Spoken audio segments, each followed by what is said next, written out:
views and opinions expressed in this program are those of the participants and do not necessarily reflect the views of BronxNet or the program underwriters.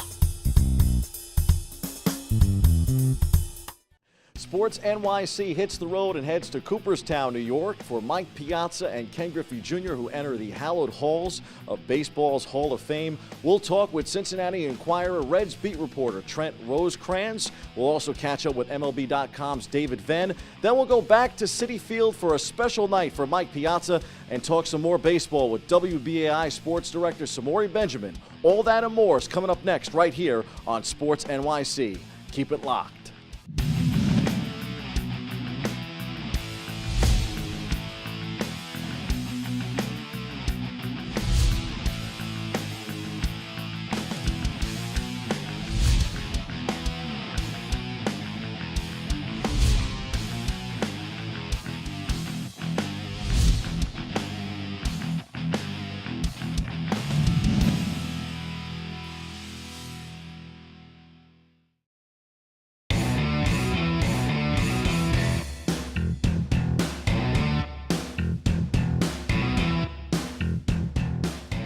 Our lenses now turn to the birthplace of baseball, Cooperstown, New York, as we get a chance to catch up with Cincinnati Reds beat reporter Trent Rosecrans of the Cincinnati Enquirer and talk a little bit about the kid, Ken Griffey Jr. Special guest joining us now here in Cooperstown, Baseball Hall of Fame, Trent Rosecrans from the Cincinnati Enquirer. Trent, you seem to have a very good relationship with Ken Griffey Jr., a special day for him. Your thoughts on his induction? Well, it's one of those days that you knew was coming for so many years. We've known Ken Griffey Jr. was going to have this day for 20 years, I mean, or more. He showed it today. He said when he saw his kids, he just busted out in tears. And we joked that it was 20 seconds in that he started crying. He said, I thought it was more like 24. So it was really Ken. It was emotional, it was heartfelt, and it kind of showed the man. But tied for the second largest crowd in Cooperstown history, over 50,000 people. Yeah, it doesn't surprise me. With Ken Griffey Jr. is a transcendent player for much of this country, not just in Seattle or Cincinnati, but throughout the entire country. He was such a big part of baseball for so many years. And then Mike Piazza, who meant so much to not just baseball, but also especially to those in New York. When you develop such a special bond with a player, to see him after the press conference come up and give you a hug, just how special was that for you? It meant a lot. Ken and I go back a while. There was a point I wrote about this a couple times when I got into Cooperstown. In 2008, my mother was diagnosed with colon cancer. His mother had gone through colon cancer, and he was, more than the baseball player, that's what I think about. He helped me through that. We talked long and hard. His mom and my mom talked a lot. That's the Ken Griffey Jr. I know, the person who was more concerned about me and my mother than my job or his job. And I think a lot of people got to see that today. How do you hope people most remember you as a baseball player and a person? For me, a guy that gave everything he got. I mean, you look at it that, if you look at the greatest center fielders that ever played this game, we've probably got about a shelf life of 12 years. Because we run into walls, we do, you just have a different mentality that nobody else on that field has. When the ball's hit to us, everything that's hit to us is fair. And I hate to give up triples. I'll give you a double because that's going to happen. But I hated to give up triples.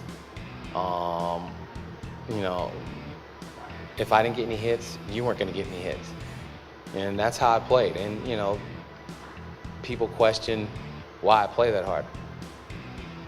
Because you never want to be that guy that gets replaced in the 7th inning after you hit, for a defensive replacement. I got double switched one time in my career. And one of the reporters asked me, well, how did that feel? I said, well, looked at the coach and said, he's got a better chance of seeing God before that happens again. What will you remember most about Mike Piazza? I got chills thinking about the 2001. I'll tell you the thing I remember. I remember really early in my career was at the All-Star game in 1999 in Boston. And sitting there at the batting cage for batting practice. It was a group, I believe that it was Barry Bonds, Mark McGuire, Mike Piazza, and Sean Casey. And I remember standing around that batting cage. And you think about those 4 guys. Those are some heavy hitters. Well, and Sean Casey, who wasn't known for that, but he's still a great hitter. An all-star. But the sound was different off Piazza's bat. I will never forget that. He was in there with McGuire and Bonds. But yet, the loudest I had ever heard a ball come off a bat was Mike Piazza. And I think that's part of the mystique, is that it is not like, some of the other Halls of Fames that you can get to easily. You have to make a purpose to come out here. And when you do, it is going to be special regardless. And it was special just to see everybody and the love of the game. And I honestly got chills when I walked into the hall the other day for the first time ever. And to walk in the hall with all those plaques was unbelievable. And then to be, last night I was lucky enough to be at a reception where you sit there and you see Randy Johnson next to his plaque and Barry Larkin next to his plaque. And then you see a table with, Juan Marichal and Pedro Martinez talking together. And you're like, if I could be a fly on the wall and understand Spanish for those 2 guys, I mean, those are 2 of the greatest pitchers who ever lived. And to hear them, it was unbelievable just to see it. And it's special. It's special. Just a little insight into some of the articles that you're writing up here in Cooperstown. I've been writing mostly about Ken Griffey Jr. just because he is a Cincinnati native. He grew up, went to Moeller High School. He and Barry Larkin went to the same high school. He was a couple years behind. We wrote a bunch at Cincinnati.com, the Cincinnati Enquirer. We shared my story about Ken and my mother earlier. Also, writing about his speech and talked to his dad a little bit today. And his dad said he was quite proud of his son, of course, and it was emotional for everybody. And so I was lucky enough to be here, and hopefully I can convey that to some of the people who were not able to be. Trent, obviously, fans in New York, but where can they find your articles and how can they connect with you on social media? Cincinnati.com is the Cincinnati Enquirer's website, and at @CTrent on Twitter is the best way. We appreciate you taking the time. Thanks so much. It was an emotional afternoon for Ken Griffey Jr. and Mike Piazza. We got an opportunity to catch up with MLB.com's David Venn to talk about how special it was for both of them. David, great to have you on the show. Thank you for joining us. Sure. A great induction for 2 of the greatest legends in baseball history. Just your perspective on what you think of the contributions that both Griffey Jr. and Piazza have given to the game. Well, some of the great memories that they put up, especially in the 90s and early part of the 2000s. Griffey Jr. climbing up walls to make catches. Sorry for the New Yorkers. Piazza, something for the New Yorkers, obviously, 9/11. Griffey scoring from first base in '95, one of the greatest memories ever for the Seattle Mariners fans. So all around, it's really great to see those guys go in. The way Piazza broke in '93, his whole story, of course, his perseverance after getting drafted as a favor, how he made himself into the player he made himself into, what he did for New York after 9/11, of course, and then Griffey, what he meant to the city of Seattle. I mean, you could make the argument that he saved baseball in Seattle with getting the new stadium built in 1999. I think the fans got a treat today to see how emotional a baseball player can be and looking back at the retrospective of their career. Your thoughts on their actual speeches and anything that stood out? Oh, they were great. What stood out was how emotional both of them got. Griffey, at the very beginning of his speech, and later on he said that was because he looked at his kids. He said he was told that if he doesn't look at his kids, he'll be okay. He couldn't look away, and that's what got him so emotional. And I think Mike was very thoughtful, very poignant in his words, talking about his family, talking about obviously the struggles that he had as a young kid and being, drafted in the 62nd round. And so I think they were both great speeches, but what stood out was the emotion. They both got emotional, and it's an emotional day for them and really any other baseball fan. Where does this rank for you? And I don't know how many actual inductions you've come to, but either from watching or from being here and covering, where does it rank for you? It's got to be up there. I mean, it's tough to take away from any of them.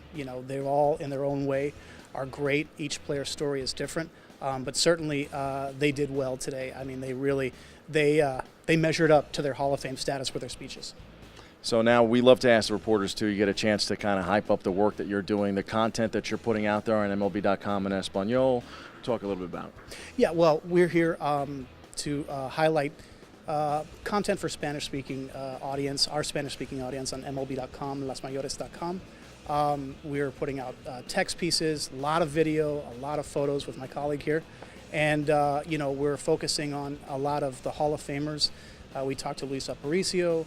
We talked to a few others, and we were able to also get the comments that were very important with David Ortiz, what Piazza and Griffey talked about, his chances and his status as a future Hall of Famer, maybe, and also Ken Griffey Jr. talking about Edgar Martinez, his teammate for so many years in Seattle.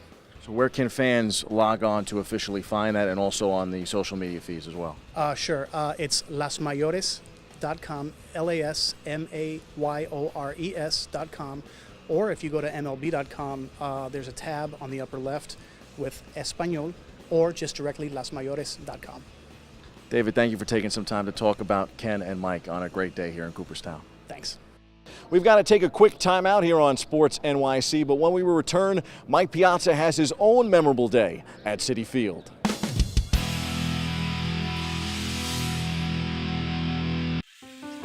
A boy born in Joplin, Missouri was fascinated by anything with wheels and a motor.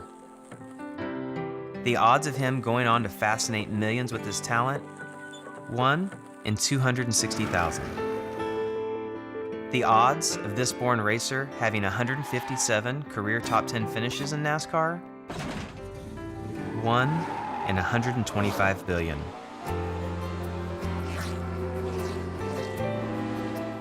The odds of him winning both the Daytona 500 and the Brickyard 400 in the same year? 1 in 195 million.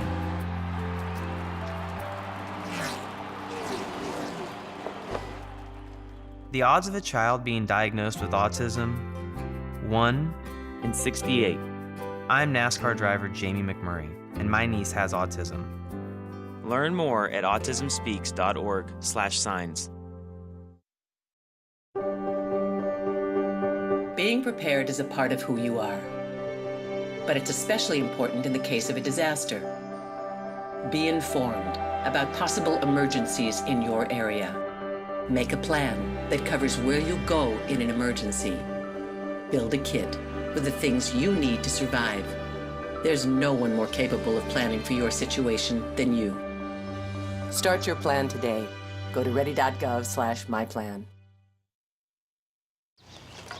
You know what, guys? There's a lot of tree branches and dry brush over here. We should probably move the bonfire over there.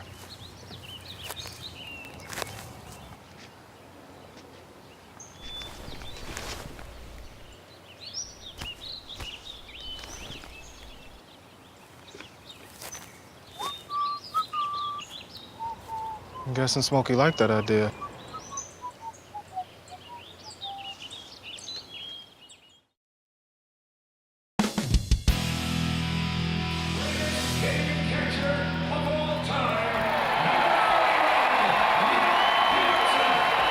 We're back from Cooperstown here at Citi Field for another Piazza party. Joined now by WBAI Sports Director Samori Benjamin. Samori, great to have you on the show for the second time, Sports NYC. Thank you for having me. Always great to be back here with you. My man Bobby C.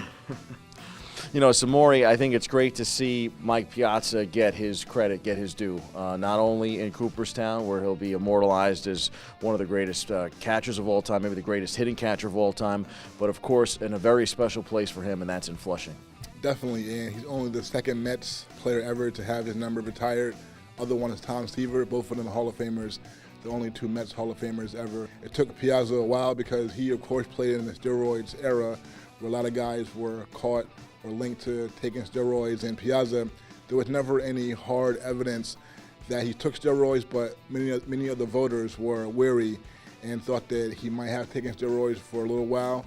So it took him, 2 or 3 years after being eligible on the ballot for the Hall of Fame before the voters finally gave in and voted him to the Hall of Fame. Not only joining Tom Seaver, but also joining the likes of Casey Stengel and Gil Hodges and Ralph Kiner, of course, and even Bill Shea. The Mets, I think if you had to put into perspective where Mike Piazza is in their place in history, it has to be at the very, very top. Do you not agree? Definitely is. The other three guys you mentioned, two former managers, the first manager of the Mets, and then Gil Hodges, who took the Mets to the '69 World Series. They won that World Series, and then he, of course, passed away before the '73 World Series. Yogi Berra took over, and, of course, Bill Shea, the first owner of the Mets. And, Yeah, Piazza is right there, of course, at the top. I mean, if you're talking about the best Met player, position player of all time, it would have to be between him, Darryl Strawberry, and Carlos Beltran. I mean, those are 3 guys that come to mind. Piazza, definitely, he's the greatest hitting catcher of all time, and he was already a big star coming from the Dodgers for a few years. When the Mets got him, actually, he had been traded to the Marlins. He was there for like a week and then got him. But yeah, he definitely was a big superstar face for the Mets to be able to hang their hat on. And it comes also on a night when the weather was a bit so-so, and he talked about in his speech about being able to kind of hold off the rain and thanking God for that. What did you think of the ceremony, and more specifically that little video montage that they had of him? You know what? It's actually funny because I missed a lot of the ceremony because I was interviewing Colorado Rockies coach Ellis Burks. Ellis Burks, former major leaguer, played with the Red Sox, Giants, Chicago White Sox, Colorado Rockies, who they're playing tonight. Ellis Burks played for them in '94 and '95 playoffs. So we were talking kind of like in the hallway, so I kind of missed a lot of the ceremony, but I could hear it. I could hear the fans going crazy. I got on the field towards the end of it, and the fans were hyped up. Everybody was really into it, and Piazza, you could see how he was loving it. I did see the first part of it where his teammates were out there. Eduardo Alfonso was out there along with Al Leiter and Cliff Floyd. So that was great. And I mean, it's a great moment for the Mets after last year, making the World Series and having really the first electric year in the Citi Field since they came in 2009.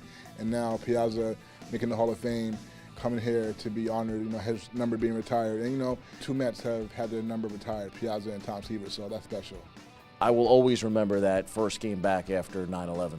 Definitely, that was a big game against the Atlanta Braves, and myself at the time, I was in college. I was in Virginia at Norfolk State University in Virginia, but I remember seeing that on the highlights. I believe it was a Friday night, and Piazza hit the home run off of Steve Carsey of the Atlanta Braves, and the entire place was rocking, and people say that really gave the city just a big jolt, and that was special. The one thing about Piazza also, a great memory that I have of him was before he became a Met, it was really his rookie year where he won the MVP. He was with the LA Dodgers, and his first year, he had a great year.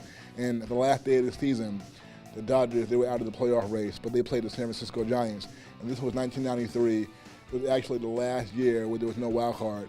And the Atlanta Braves and Giants that year were in a big pennant race for the National League West Division. And they were tied on the last day of the season. And both of them won over 100 games that year, right? But you had to win your division to even make the playoffs. And the Dodgers played the Giants, big rivalry between those 2 teams. The Giants pitcher was Solomon Torres. The game was in LA, and Torres, I believe they were both rookies that year. And Piazza he had 2 home runs that game, and to knock the Giants out of that playoff race and to help them lose the division to the Braves that year. And that's the Piazza moment that I remember his rookie year. 2 home runs, I believe he hit on the last day of the season against the San Francisco Giants. Let's take another look at this ceremony here at Citi Field.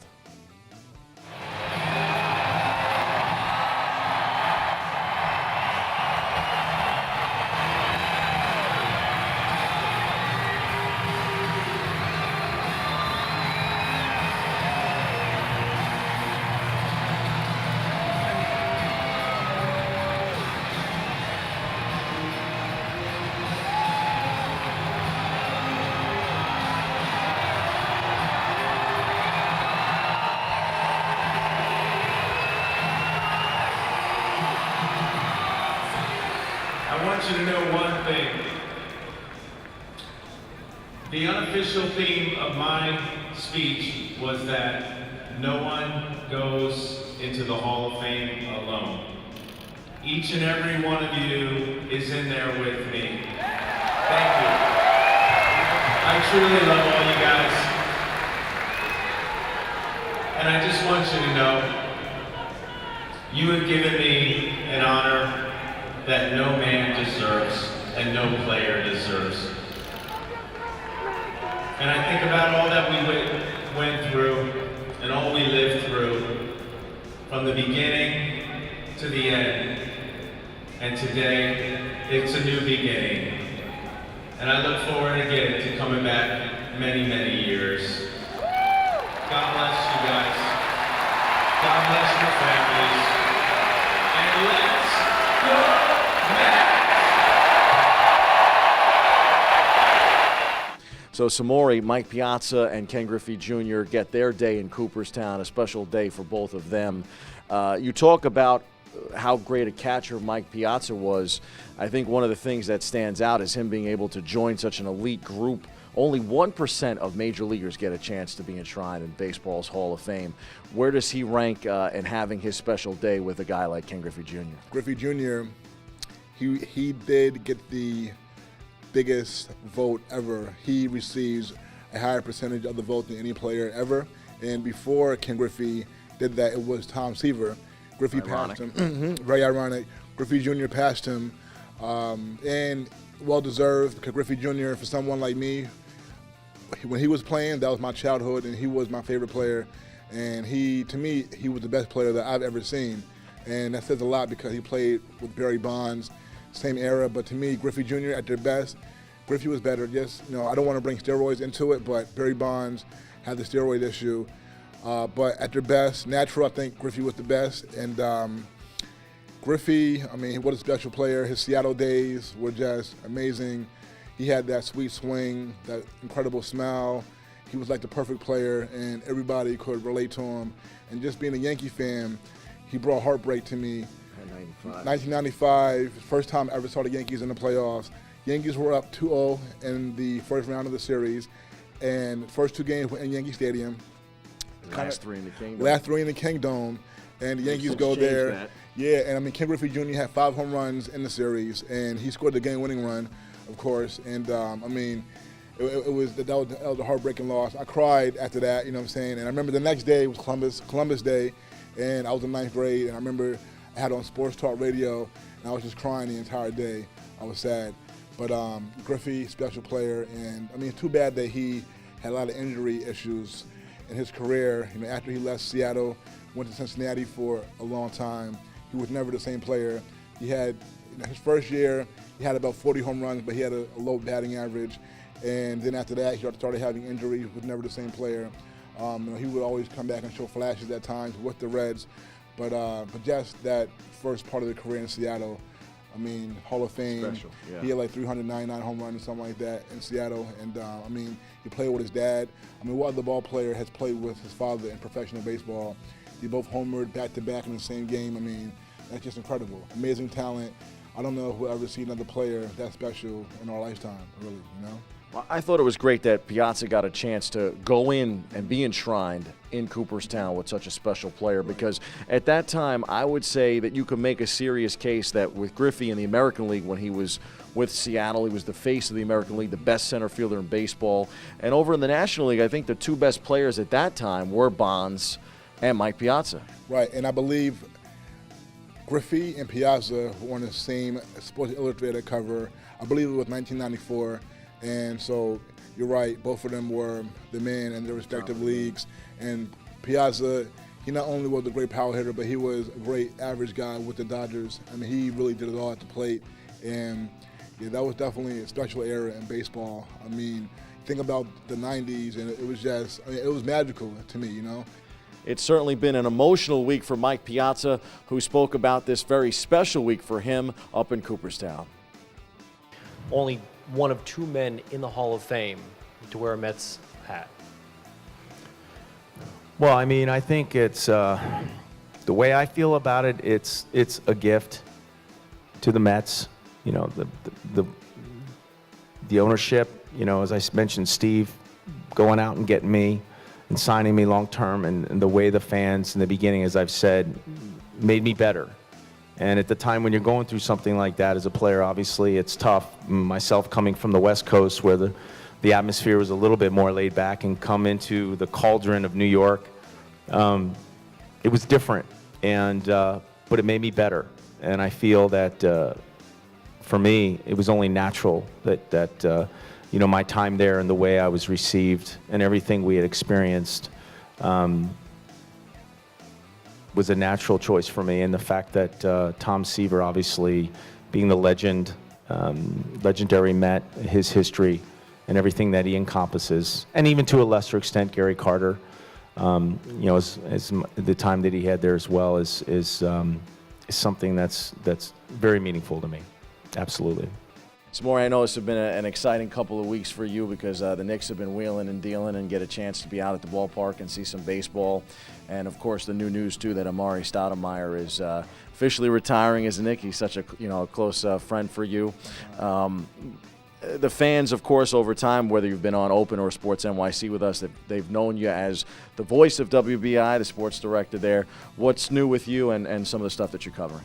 Well, just continuing to trying to just do great things and cover the great stories and just put out great stories. There's a lot of great stories out here, whether it's in professional sports or in the community, high school. There's a lot of things going on in the community that kids can get involved in that can really just help everything they're doing, help the community that people don't know about. So I like to get into a lot of those stories.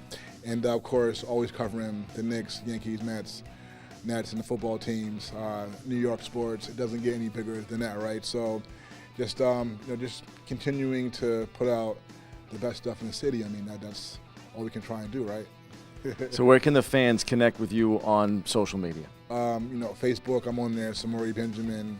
Twitter, of course, Samori Benjamin, and Facebook, Instagram, Samori B. So you can find me there, and also WBAIsports.com and thesportscapital.net. You can also check out a lot of my stuff there. Great New York sports stories that covering the entire country too, not just New York sports, but just trying to do the best sports stories. That's it. Well, Samori, appreciate the insight on Ken Griffey Jr. and Mike Piazza. Always great to see you at the ballpark. Same here. Always great to see you too, my man Bobby C. Every year we keep advancing in this, and we keep talking about the Knicks. Hopefully, Knicks can do something this year to give us a season, and that would be exciting. We need the Knicks to get something going. Great job. You too, my man. Stay with us. More Sports NYC back after this.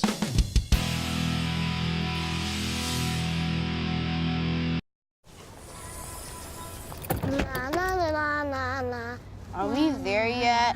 Yep, we're here. It's a short drive from your neighborhood to your naturehood. To find a neighborhood park or green space near you, visit discovertheforest.org. That's all the time we have here on the show today. We wanted to thank our guests, Trent, David, and Samori Benjamin. We also wanted to take a moment here on Sports NYC to remember one of our greatest guests, sports writer Howard Golden, who passed away this month at the age of 72. We dedicate this show, Sports NYC, to Howard's memory. Here's a look back on Howard Golden.